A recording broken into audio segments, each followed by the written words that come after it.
నిత్యం వందలాది వాహనాల రాకపోకలతో రద్దీగా ఉండేటువంటి రహదారులు ఒకవైపు, నగరంలో పౌరులకు ఎలాంటి ఇబ్బందులు లేకుండా మెరుగైనటువంటి పారిశుద్ధ్యం అందించబడినటువంటిది ఏ కార్పొరేషన్కైనా ఒక విధంగా కత్తి మీద సామలంటే అని చెప్పాలి.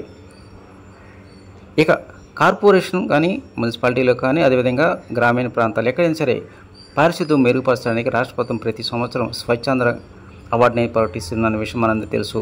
ఈసారి రాష్ట్ర వ్యాప్తంగా మొత్తం 6 మున్సిపాలిటీలు ఎంపికయ్యాయి. వాటిలో మంగళగిరి తాడేపల్లి మున్సిపల్ కార్పొరేషన్ అనేటువంటిది ఒకటి ఉంది. రేపు ఉదయం విజయవాడలో రాష్ట్ర ముఖ్యమంత్రి నారా చంద్రబాబు నాయుడు గారి చేతుల మీదుగా Mangalagiri Tadepalli municipal corporation commissioner Sheikh Alim Basha ఈ అవార్డును అందుకోనున్నారు. ఇక మంగళగిరి తాడేపల్లి మున్సిపల్ కార్పొరేషన్ పరిధిలో 3,25,000 మంది జనాభా ఉన్నారు. 950 మంది శానిటేషన్ సిబ్బందితో రోజుకు సరాసరి 146.2 మెట్రిక్ టన్నుల చెత్తను సేకరిస్తూ ఉన్నారు. ఈ కార్పొరేషన్ అనేటువంటిది రాజధాని నగరానికి ముఖద్వారంగా ఉన్నటువంటి నేపథ్యంలోనే నిత్యం వివిధ ప్రాంతాల నుంచి వీఐపీ మూవ్మెంట్, అదేవిధంగా పండుగ సీజన్లు కావచ్చు, ఉత్సవాలు కావచ్చు, ఏదైనా సరే ఆ సమయాల్లో మాత్రం నగరాన్ని పరిశుభ్రంగా ఉంచాల్సినటువంటి బాధ్యత ఈ కార్పొరేషన్ అధికారుల మీద పడిందని చెప్పాలి. స్వచ్ఛాంధ్ర పేర్లతో రాష్ట్ర ప్రభుత్వం అమలుకు వస్తున్నటువంటి 5 రకాలైనటువంటి స్కీమ్స్ గురించి, అదేవిధంగా పథకాల గురించి మాత్రం ప్రజల్లో అవగాహన తీసుకురావడానికి కార్పొరేషన్ అధికారులు అనేక కార్యక్రమాలు చేపడుతూ ఉన్నారు.